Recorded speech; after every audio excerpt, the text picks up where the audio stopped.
നമസ്കാരം. കഴിഞ്ഞ ദിവസം കളമശ്ശേരി ഗവൺമെന്റ് പോളിടെക്നിക് കോളേജിൽ കൃത്യമായ ഒരു ഇൻഫർമേഷന്റെ അടിസ്ഥാനത്തിൽ പോലീസ് അവിടെ റെയ്ഡിനെത്തുന്നു. ഡാൻസർ സംഘങ്ങൾ അടക്കം ഉണ്ട്. രാത്രിയാണ് അവര് കോളേജ് ഹോസ്റ്റലിലേക്ക് എത്തുന്നത്. പുലർച്ചെ വരെ നീണ്ടുനിന്ന റെയ്ഡിൽ അവിടെ നിന്നുള്ള റൂമുകളിൽ നിന്ന് ഏകദേശം 2 കിലോ കഞ്ചാവ് പിടിച്ചെടുക്കുകയാണ്. അതിനുശേഷം അത് വലിയ രീതിയിൽ ചർച്ചയാവുകയാണ്. കാരണം നമ്മളിപ്പോ നിരന്തരമായിട്ട് വാർത്തകളിലൂടെ നമ്മൾ കാണുന്നതാണ്. അവിടെ ഇവിടെയും കേരളത്തിൽ ഇപ്പൊ ഏത് ജില്ലകൾ വേണമെങ്കിലും എടുത്താലും കഞ്ചാവ് വേട്ട, MDMA പിടിച്ചു, MDMA പാക്കറ്റ് വിഴുങ്ങി യുവാവ് മരിക്കുന്നു.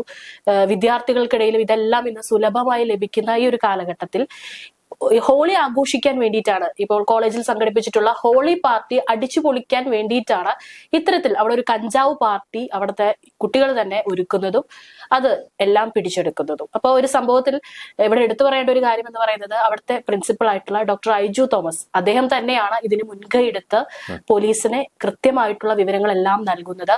സാധാരണ ഇന്ന് നമ്മൾ പറയുവാണെങ്കിൽ ഇന്ന് ഒരു അധ്യാപകൻ വഴക്ക് പറഞ്ഞു കഴിഞ്ഞാൽ അവരെ തിരിച്ച് കൊല വിളിക്കുന്ന അല്ലെങ്കിൽ പുറത്തിറങ്ങിയ തീർക്കുമെന്നൊക്കെ പറയുന്ന ഒരു കാലഘട്ടത്തിലാണ് ഇന്നത്തെ തലമുറ ജീവിക്കുന്നത്.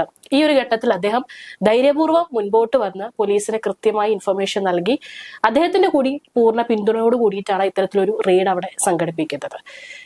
അപ്പോ ഇതില് ഒരു കാര്യം പറയേണ്ടത്, 3 വിദ്യാർത്ഥികളെ ഇന്നലെ പിടികൂടി. അതില് പിടികൂടിയിരിക്കുന്ന ആ മുറി G11 എന്ന് പറയുന്ന മുറി, നമ്മൾ അതിന്റെ വീഡിയോ ദൃശ്യങ്ങൾ പോലീസ് സംഘം കൃത്യമായി എടുത്തിട്ടുണ്ടായിരുന്നു. ഡാൻസർ എന്തുകൊണ്ട് വീഡിയോ എടുത്തെന്ന് ചോദിച്ചു കഴിഞ്ഞാൽ നേരത്തെ ഒരു വിഷയം ഉണ്ടായിരുന്നു. അതായത് പ്രതിഭ MLA മകനെ ലഹരി കേസുമായി ബന്ധപ്പെട്ട് അറസ്റ്റ് ചെയ്തൊരു സംഭവം ഉണ്ടായിരുന്നു കേരളത്തിൽ. അപ്പൊ അതില് വാദി പ്രതിയാകുന്ന അവസ്ഥയാണ് ഉണ്ടായത്. എക്സൈസ് സംഘം ഒരു കൂട്ടം വിദ്യാർത്ഥികളെ പിടികൂടി. പക്ഷെ അതിലിപ്പോ കുറ്റക്കാരൊക്കെ എക്സൈസ് ഉദ്യോഗസ്ഥരാണ്. അപ്പൊ ഇങ്ങനെ ഒരു സ്ഥിതിവിശേഷമാണ് അവിടെ ഉണ്ടായിരിക്കുന്നത്. പ്രതിഭയുടെ മകനെ കൊടുക്കേണ്ട ആവശ്യകത എന്ത് എന്നുള്ള ചോദ്യം ഒരു ഭാഗത്ത് ഉന്നയിക്കപ്പെടേണ്ട ഒരു വിഷയം തന്നെയാണ്. പ്രത്യേകിച്ച് ഭരണപക്ഷ MLA മകനെ പിടികൂടാൻ വേണ്ടി എക്സൈസ് സംഘം അത്രയധികം ബുദ്ധിമുട്ടി അങ്ങനെ ഒരു ആസൂത്രണം നടത്തിയോ എന്നുള്ളതൊക്കെ അതൊക്കെ കഴിഞ്ഞ വിഷയമാണ്. അതുകൊണ്ട് തന്നെ അന്ന് പറഞ്ഞിരിക്കുന്ന പല വിഷയങ്ങൾ, മെഡിക്കൽ പരിശോധന എടുത്തില്ല, അതുമായി ബന്ധപ്പെട്ട് കൃത്യമായ വിചാരണ നടത്തിയില്ല, അളവിൽ കവിഞ്ഞ രീതിയിലുള്ള കഞ്ചാവൊന്നും തന്നെ കയ്യിൽ സൂക്ഷിച്ചിരുന്നില്ല, മറ്റു ചിലർ ഉപയോഗിക്കുന്ന മദ്യത്തിന്റെയോ കഞ്ചാവിന്റെയോ പേരിൽ തന്റെ മകനെ പ്രതിയാക്കി, ഇങ്ങനെയുള്ള ആരോപണങ്ങൾ ഉയർത്തിയിരുന്നു. അതൊക്കെ ഒരു വശത്താണ്. അതിന്റെ അന്വേഷണവും സമാന്തരമായി തന്നെ നടക്കുന്നുണ്ട്. കേരള സർക്കാർ ആകട്ടെ ലഹരി ഉപയോഗത്തിനെതിരെ ലഹരി വിമുക്ത കേരളത്തിന് വേണ്ടി വലിയ പ്രമേയങ്ങൾ നിയമസഭയിൽ പാസ്സാക്കുന്നുണ്ട്. പക്ഷെ അതൊന്നും പ്രാവർത്തികമാകുന്നില്ല. അതിനുള്ള ഏറ്റവും ഒടുവിലത്തെ ഉദാഹരണമാണ് കളമശ്ശേരിയിലെ സംഭവം. കളമശ്ശേരിയിലെ സംഭവം മാത്രമല്ല, അത് കഴിഞ്ഞ് ഇപ്പോഴും ഇന്നും ഈ മണിക്കൂറിൽ നമ്മൾ സംസാരിച്ചുകൊണ്ടിരിക്കുമ്പോഴും ലഹരി വേട്ട നടന്നുകൊണ്ടിരിക്കുകയാണ്. കഴിഞ്ഞ കുറച്ച് ദിവസങ്ങളിലായി പിടികൂടിയ ലഹരിയുടെ എണ്ണവും അതുപോലെ അത് ഉപയോഗിക്കുന്ന ആളുകൾ, പ്രത്യേകിച്ച് നോക്കുകയാണെങ്കിൽ ഒരു 15 വയസ്സിനും 30 വയസ്സിനും ഇടയിലുള്ള കുട്ടികൾ തന്നെയാണ്, യുവാക്കൾ തന്നെയാണ് ഏറ്റവും കൂടുതൽ ഇത് ഉപയോഗിക്കുന്നത്. പ്രധാനപ്പെട്ട ഒരു ചോദ്യം, എങ്ങനെയാണ് ഇവർക്ക് എവിടെ നിന്നാണ് ഇത്രയധികം കഞ്ചാവും MDMAയും ഇതൊക്കെ സ്റ്റാമ്പും ഇതൊക്കെ തന്നെ കിട്ടുന്നത്? പ്രധാനപ്പെട്ട ഒരു ചോദ്യമാണ്. ഇതൊക്കെ എവിടെ നിന്ന് എത്തുന്നു? ഇതിന്റെ മൊത്ത വിൽപ്പനക്കാരൊക്കെയാണ്? പിടിക്കുന്നതെല്ലാം പെറ്റി കേസുകളാണ്, ചെറിയ രീതിയിലുള്ള ഉപയോഗങ്ങളാണ്. ഇതിപ്പോ പറഞ്ഞു 2 കിലോ എന്ന് പറഞ്ഞു. കിലോ കണക്കിന്, ടൺ കണക്കിന് കഞ്ചാവ് കേരളത്തിലേക്ക് എത്തിക്കുന്നു എന്നുള്ള വിവരം കൃത്യമായി തന്നെ ഡൻസാഫിന് കിട്ടുന്നുണ്ട്. എന്നിട്ടും ഇതില് മൊത്ത വിൽപ്പനക്കാരെ എന്തുകൊണ്ട് പിടികൂടാൻ സാധിക്കുന്നില്ല? കഴിഞ്ഞ ദിവസം സമാനമായി തന്നെ കൊല്ലത്തൊരു കോളേജിൽ, SN കോളേജാണെന്നാണ് എൻ്റെ ഒരു ഓർമ്മ, അതോ മറ്റേത് കോളേജാണോ എന്ന് പരിശോധിക്കേണ്ടിയിരിക്കുന്നു. കൊല്ലത്തൊരു കോളേജിൽ ടൂറിന് പോകാൻ നിന്ന കുട്ടികൾ, പോലീസിന് വിവരം കിട്ടി. അതിന്റെ അടിസ്ഥാനത്തിൽ ഒരു അന്വേഷണം നടത്തി. ആ അന്വേഷണത്തിൽ കുട്ടികളുടെ കയ്യിൽ നിന്ന് ലഹരി വസ്തുക്കൾ പിടികൂടി, മദ്യം പിടികൂടാനായി സാധിച്ചു. അപ്പോൾ കുട്ടികളാണ് ഇതൊക്കെ കൂടുതലായി ഉപയോഗിക്കുന്നത്. എന്തുകൊണ്ട് കുട്ടികൾ ഇതിലേക്ക് തിരിയുന്നു? പഠിക്കേണ്ട പ്രായത്തിൽ അവർക്ക് ലഹരിയിലേക്ക് തിരിയാനുള്ള സാധ്യത ആരാണ് തുറന്നു കൊടുക്കുന്നത്? ഇപ്പൊ ഈ പിടിച്ചിരിക്കുന്ന പോളിടെക്നിക് കോളേജിലെ G11 മുറിയിലെ ഒരു അന്തേവാസി എന്ന് പറയുന്നത് SFIയുടെ യൂണിയൻ ജനറൽ സെക്രട്ടറി കൂടിയാണ്. അപ്പോൾ SFIക്കാരെല്ലാവരും കൂടി ഇറങ്ങി, സംസ്ഥാന നേതാക്കൾ അടക്കം ശക്തമായി ഇതിനെ പ്രതിരോധിക്കുന്നുണ്ട്. ഇത് ആദ്യമായിട്ടല്ല SFI ഒരു കേസിൽ പ്രതിയാകുന്നത്, പ്രത്യേകിച്ച് ലഹരി കേസിൽ. ഇതിനു മുമ്പ് നമുക്ക് ഉദാഹരണമുണ്ട്. പൂക്കോട് വെറ്ററിനറി സർവകലാശാലയിലെ സിദ്ധാർത്ഥന്റെ മരണമല്ല, കൊലപാതകം. എങ്ങനെയാണ് സിദ്ധാർത്ഥൻ മരിച്ചതെന്ന് എല്ലാവർക്കും അറിയാം. പക്ഷേ അതിലുൾപ്പെട്ട SFI നേതാക്കൾ അടക്കമുള്ള കുട്ടികൾ തന്നെയാണ് അവരെ വിളിക്കേണ്ടത്. പഠിക്കുകയാണല്ലോ. അവർക്ക് എല്ലാവിധ സൗകര്യങ്ങളും സഹായങ്ങളും ആരൊക്കെ ചെയ്തു നൽകുന്നു എന്നുള്ളത് വ്യക്തമായി മലയാളികൾക്ക് അറിയാവുന്നതാണ്. അവരൊന്നും തന്നെ ശിക്ഷ അനുഭവിക്കില്ല. കൊടിയുടെ മറവിൽ എന്തും ചെയ്യാമെന്നുള്ളൊരു ചിന്തയാണോ ഇവർക്കുണ്ടാകുന്നത് എന്നുള്ള ചോദ്യമാണ് കഴിഞ്ഞ ദിവസം പ്രതിപക്ഷം ഉയർത്തിയിട്ടുള്ളത്. രമേശ് ചെന്നിത്തല, മുൻ പ്രതിപക്ഷ നേതാവും ഇപ്പോഴത്തെ പ്രതിപക്ഷ നേതാവ് VD സതീശനും ശക്തമായി CPM തന്നെയാണ് ഇതിന് പഴിചാരുന്നത്. കാരണം CPM-ന് ഒരു മൂക്കുകയറില്ലാത്ത സംഘടനയായി SFI മാറുന്നു എന്നുള്ളതാണ്. പ്രത്യേകിച്ച് കേരളത്തിന്റെ ഭരണപക്ഷത്തിരിക്കുന്ന CPM-ന് എന്തുകൊണ്ട് SFIയെ നിയന്ത്രിക്കാൻ സാധിക്കുന്നില്ല? അവർക്ക് കൃത്യമായി തന്നെ ഒരു നിയന്ത്രണം നടത്താനായി സാധിക്കില്ല. ഒരു മാതൃകയായി എന്തുകൊണ്ട് SFI നേതാക്കൾക്ക് മാറിക്കൂടാ? പാർട്ടി സെക്രട്ടറി തന്നെ പറഞ്ഞിരുന്നു, ലഹരി ഉപയോഗിക്കുന്ന വ്യക്തികളെ ഒന്നും തന്നെ നേതൃസ്ഥാനത്ത് നിർത്തില്ല. അദ്ദേഹം ലഹരി ഉപയോഗിക്കില്ല എന്ന്. അദ്ദേഹത്തിന്റെ കാര്യമാണ് പറഞ്ഞത്. അത് വളരെ ശരിയാണ്. അദ്ദേഹത്തിന്റെ പിയർ ഗ്രൂപ്പിലുള്ള നേതാക്കൾ ആരും തന്നെ അത്തരത്തിൽ ലഹരിയിലേക്ക് പോയിട്ടുള്ളവരല്ല. അവർക്ക് ലഹരി പാർട്ടിയാണ്, പാർട്ടി പ്രവർത്തനമാണ്, ജനസേവനമാണ്. ആ രീതിയിലാണ് അവർ പോകുന്നത്. എന്തുകൊണ്ട് അവരെ ഈ കുട്ടികളൊന്നും മാതൃകയാക്കുന്നില്ല? ഇത് നേരത്തെ ആരോ ഒരു പോഡ്കാസ്റ്റിൽ പറഞ്ഞതുപോലെ തലതെറിച്ച പിള്ളേരായി തന്നെ മാറിക്കൊണ്ടിരിക്കുകയാണ് നമ്മുടെ സമൂഹം. ഇനിയുള്ള കാലത്ത് കുട്ടികളുടെ കാര്യത്തിൽ വലിയ ആശങ്കയാണ് ഉണ്ടാകുന്നത്. ഈ പിടിച്ചതിൽ അത്യാധുനിക സംവിധാനങ്ങൾ ഉപയോഗിച്ചൊക്കെ തന്നെയാണ്. പണ്ട് നമ്മള് പണ്ട് കേട്ടിട്ടുണ്ടായിരുന്നു, ഈ പപ്പായ തണ്ടെടുത്ത് വെട്ടി കുപ്പിക്കകത്ത് വെച്ച് അങ്ങനെയൊക്കെ ആയിരുന്നു ഈ ബോങ് സെറ്റ് ചെയ്യാന്നാണ് പറയുന്നത് പിള്ളേരുടെ ഭാഷയിൽ. അങ്ങനെയൊക്കെ ആയിരുന്നു, ഒളിച്ചും പാത്തും ആരും അറിയാതെയൊക്കെ ആയിരുന്നു മുമ്പ് ചെയ്തുകൊണ്ടിരുന്നത്. പക്ഷെ ഇപ്പോൾ അതിനുള്ള ഉപകരണങ്ങൾ അവർക്ക് ഓൺലൈനിൽ മേടിക്കാൻ കിട്ടും. നമ്മുടെ ഇവിടെ കടകളിൽ പോലും സുലഭമായി കിട്ടും. ഇതൊക്കെ തന്നെ വാങ്ങിച്ചെടുക്കുക. ഈ പറയുന്ന 2 കിലോ കഞ്ചാവ് 1 കിലോ 900 ഗ്രാം അടുപ്പിച്ചുണ്ടായിരുന്നു. ഇതാ മുറിയിൽ വെച്ച് തൂക്കുന്നു, ചെറിയ പാക്കറ്റുകളാക്കി വിൽക്കുന്നു, ഓഫർ കൊടുക്കുന്നു. ഇനി 500 രൂപ കൊടുത്ത 5 ഗ്രാം കഞ്ചാവ്. ഇതാണ് ഓഫർ.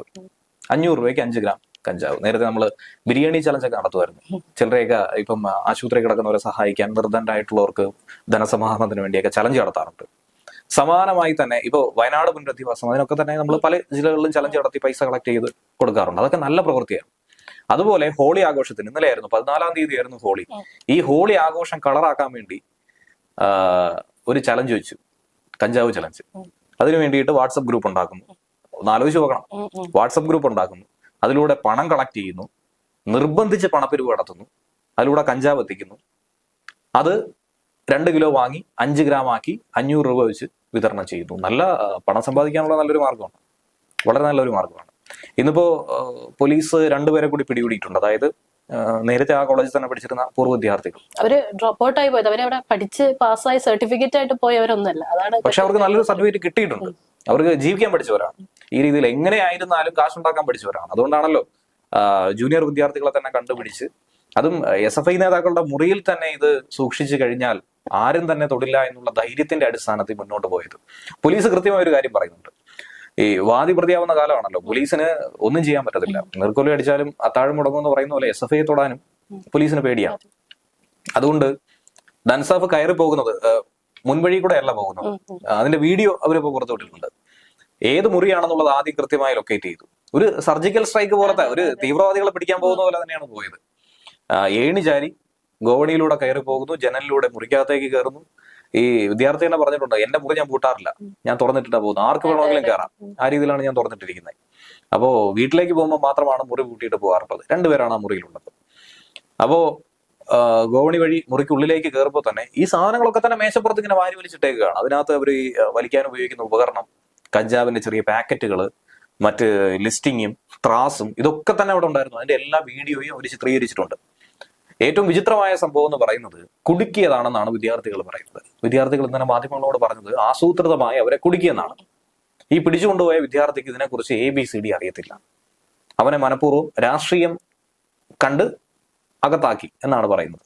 എന്നാൽ അവന്റെ വാദം എന്താണ്? ഇങ്ങനൊരു സംഭവം ആ മുറിയിലുള്ളത് ഞാൻ അറിഞ്ഞിട്ടില്ല. ഇത്രയും സാധനം ആ വീഡിയോ കാണുന്ന ആർക്കും മനസ്സിലാകും. ഇത്രയും സാധനം ആ മേശപ്പുറത്ത് ഇരിക്കുന്നത് കളിപ്പാട്ടങ്ങളൊന്നും അല്ലല്ലോ. ഇത് എന്തിനു ഉപയോഗിക്കുന്നുള്ളത് വ്യക്തമായിട്ട് അറിയാമല്ലോ.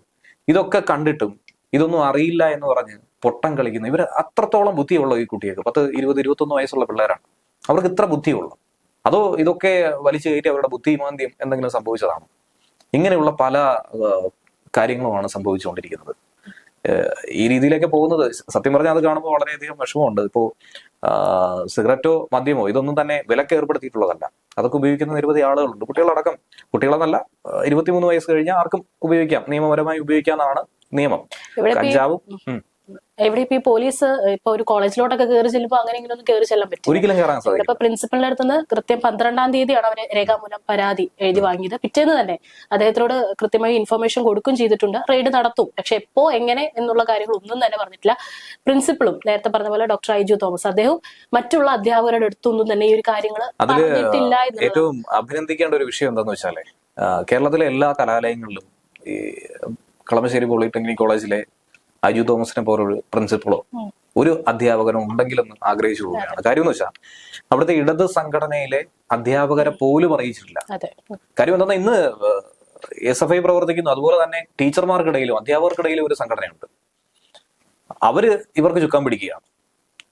ഈ ഇതൊക്കെ കുട്ടിത്തമാണ്. ഈ ഇതുപോലെ ലഹരി ഉപയോഗിക്കുന്നതായിക്കോട്ടെ, ഇതുപോലത്തെ മറ്റു വസ്തുക്കൾ ഉപയോഗിക്കുന്നതാകട്ടെ, അതൊക്കെ പിള്ളേര് കളിയായിട്ട് അവരും കാണുന്നുള്ളൂ. അതിനെ പ്രോത്സാഹിപ്പിക്കുന്ന രീതിയിലായിരിക്കും ഒരുപക്ഷെ എല്ലാ അധ്യാപകരെയും എല്ലാ അധ്യാപക സംഘടനയും അടച്ചാക്ഷേപിച്ച് പറയല്ല, എന്നാൽ ഒരു വിഭാഗം ആളുകൾ ഇതിനെ സപ്പോർട്ട് ചെയ്യുന്നു. പക്ഷെ എനിക്ക് തോന്നുന്നു ചില അധ്യാപകർക്ക് പേടിയുണ്ട്. കാരണം പിന്നീട് അവിടെ ഇപ്പൊ ഇത്തരത്തിലൊരു കംപ്ലൈന്റ് കൊടുക്കുക, അവർ അറിഞ്ഞ ഒരു കാര്യത്തെ കുറിച്ച് കംപ്ലൈന്റ് കൊടുത്തു കഴിഞ്ഞാൽ പിന്നീട് ആ കോളേജിൽ എങ്ങനെ അവിടെ പഠിപ്പിക്കും എന്നുള്ള ഒരു പേടിയും കൂടെ ഉണ്ടെന്ന് തോന്നുന്നതല്ല, ഉണ്ട്. അത് മറ്റൊരു കാര്യം കുട്ടികൾ മനസ്സിലാക്കുന്ന ഒരു കാര്യമുണ്ട്, നിയമം തങ്ങൾക്ക് അനുകൂലമാണ്. ഈ അടുത്ത് കുറച്ച് വാർത്തകൾ വന്നിരുന്നു. ഞാൻ വിഷയം എടുത്ത് പറയുന്നില്ല, ഒട്ടനവധി വിഷയങ്ങൾ ഉള്ളതുകൊണ്ട് ഞാൻ പേരെടുത്ത് പറയുന്നില്ല. കൂടെ പഠിച്ച ഒരു വിദ്യാർത്ഥിയെ തല്ലിക്കൊല്ലുന്നു. അതിനുശേഷം ഗ്രൂപ്പുകളിലൂടെ, സോഷ്യൽ മീഡിയ ഗ്രൂപ്പുകളിലൂടെ പറയുന്നു, അവൻ ചത്താലും പേടിക്കണ്ട, നമ്മളാരും അകത്ത് പോകത്തില്ല. ഈ ധൈര്യമാണ് ഇവരെയൊക്കെ നയിക്കുന്നത്. 18 വയസ്സിൽ താഴെ ഉണ്ടെങ്കിൽ എന്ത് കുറ്റകൃത്യത്തിലും ഏർപ്പെടാം, തങ്ങളുടെ പേര് പോലും പുറത്തു വരില്ല എന്നുള്ള ധൈര്യം കുട്ടികൾക്കുണ്ട്. അത് ശരിയായിട്ടുള്ളൊരു സന്ദേശമാണോ സമൂഹത്തിൽ കൊടുക്കുന്നത് എന്നുള്ളതാണ് ചർച്ച ചെയ്യേണ്ടത്. എന്തായിരുന്നാലും കുറ്റക്കാർക്കെതിരെ കർശനമായ നടപടിയെടുക്കണം. ഇതിൽ ആത്മാർത്ഥമായി തന്നെ മുന്നോട്ട് പോകണം എന്നുള്ളത് കൂടിയാണ് പറയുന്നത്. ഒരു കാര്യം കൂടി, ഇനിയിപ്പോൾ കഞ്ചാവ് ഉപയോഗിക്കുന്നവരെ പിടികൂടിയാൽ പോരെ, കൂടെ നിൽക്കുന്നവരെ എന്തിനാണ് പിടികൂടുന്നതെന്ന് ചോദിക്കുമ്പോൾ കഴിഞ്ഞ ദിവസം ഇതുമായി ബന്ധപ്പെട്ട് മേൽനോട്ടം വഹിച്ച ഡിവൈഎസ്പി പറഞ്ഞൊരു ഉത്തരവുണ്ട്. കഞ്ചാവ് വലിച്ചാൽ മാത്രമല്ല, കഞ്ചാവ് വലിക്കുന്നവരോടൊപ്പം നിന്നാലും അതും കുറ്റമാണ്. ഇങ്ങനെ ഒരു കാര്യം NDPS ആക്ട് അനുസരിച്ച് ഇങ്ങനെ ഒരു കാര്യം അറിഞ്ഞിട്ടും അത് പരാതിപ്പെടാതിരിക്കുകയോ ഇതിനെ മറച്ചു പിടിക്കാനോ ശ്രമിക്കുന്നത്, ഒരു കൊലപാതകം അറിഞ്ഞിട്ട് അതിനെ സപ്പോർട്ട് ചെയ്യുന്നത് പോലെ തന്നെ, അത്രയും ഇതായിട്ട് പറയുകയല്ല, എന്നിരുന്നാലും ഒരു ഉദാഹരണം പോലെ പറയുകയാണ്, അതുപോലെ തന്നെ ഒരു കുറ്റകൃത്യത്തിൽ തന്നെയാണ് നമ്മൾ ഏർപ്പെടുന്നത്. നമ്മുടെ ഒപ്പമുള്ളവർ ആരെങ്കിലും ലഹരി ഉപയോഗിക്കുന്നുണ്ടോ? ഉണ്ടെങ്കിൽ ഉറപ്പായും ഒന്നുകിൽ അവർക്ക് വേണ്ട വൈദ്യസഹായം നൽകുക, പിന്തിരിപ്പിക്കാനായി ശ്രമിക്കുക, അതല്ല എങ്കിൽ പോലീസിൽ ഉറപ്പായും പരാതിപ്പെടുക. പക്ഷെ ഇവിടെ ഒരു കാര്യം എന്ന് പറയുന്നത്, ഇപ്പോഴും നമ്മുടെ ഇന്ത്യയിൽ മാത്രമാണ് ഇച്ചിരി കൂടെ നിയമങ്ങൾ കുഴപ്പമില്ല, അതെ, ദുർബലമാണെന്ന് പറയുന്നത്. കാരണം ഈ ഒരു വലിയ അളവിലൊക്കെ ഇത്തരത്തിൽ പിടിച്ചെടുത്തു കഴിഞ്ഞാൽ വധശിക്ഷ വരെ നൽകുന്ന രാജ്യങ്ങളുണ്ട്. ഇപ്പം UAE പോലുള്ള രാജ്യങ്ങളിലൊക്കെയാണ്, ദുബായ് ഇതുപോലുള്ള മറ്റ് വിദേശ രാജ്യങ്ങളിലൊക്കെ ആണെന്നുണ്ടെങ്കിൽ ഇത്തരത്തിലുള്ള കൊക്കൈനും MDMA-യും കഞ്ചാവും ഈ ലഹരി ഉൽപ്പന്നങ്ങൾ ഒന്നും തന്നെ കടത്താൻ അവർ തയ്യാറാവില്ല.